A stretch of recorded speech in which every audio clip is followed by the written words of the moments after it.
ही शिमला मिरची मी स्वच्छ धुवून घेतली आणि ही चिरून घेतली. अशी शिमला मिरचीची भाजी करणार आहे मी, पीठ पेरून करतात तशी.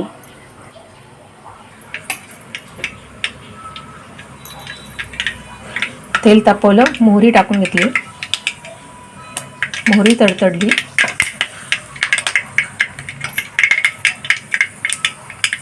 आता थोडेसे जिरे टाकते.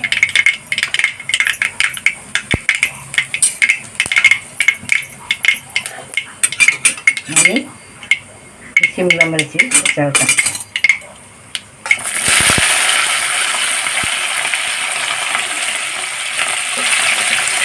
शिमला मिरचीचे तुकडे असे जास्त टाकून घेतले.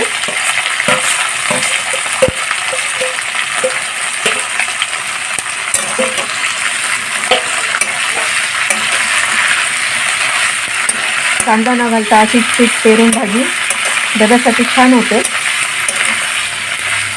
आणि पटकन होणारी भाजी आहे.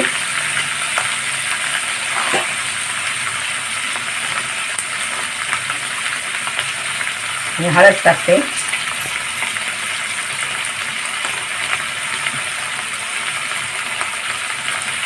तिखट टाकते, छोटे 2 चमचे तिखट टाकते, लाल तिखट.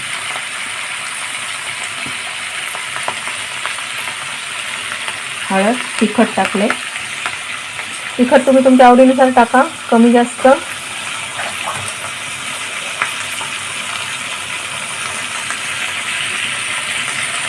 आणि हा किचन किंग मसाला आहे, थोडासा टाकायचा, चवीला चव छान येते त्याने.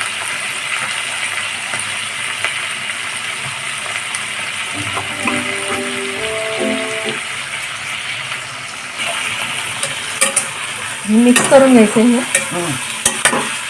चवीनुसार मीठ टाकते.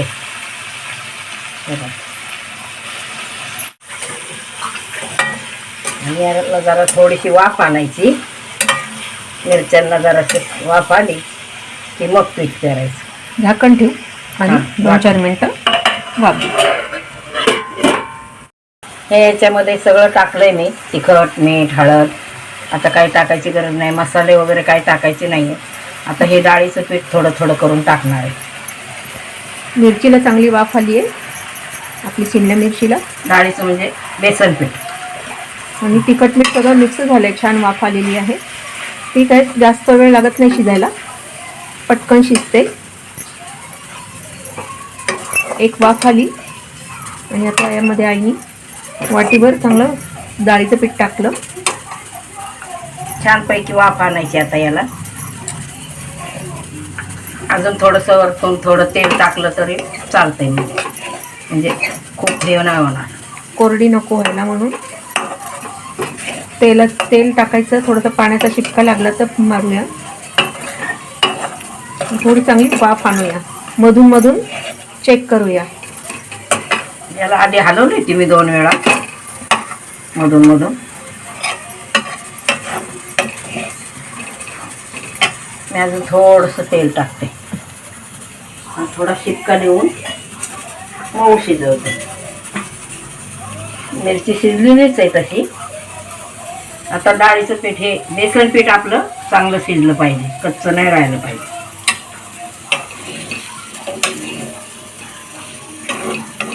आता झाकण ठेवणार आहे, जरा वाफ यायला.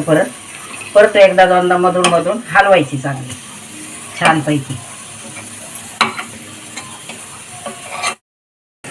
हे पहा, छान वाफ आलेली आहे मस्त. डाळीचं पीठ शिजलंय जवळजवळ.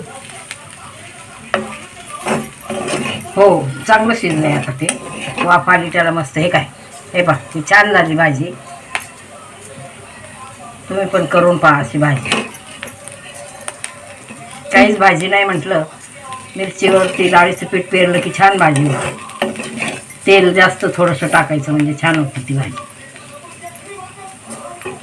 झाली. मी आता गॅस बंद करते.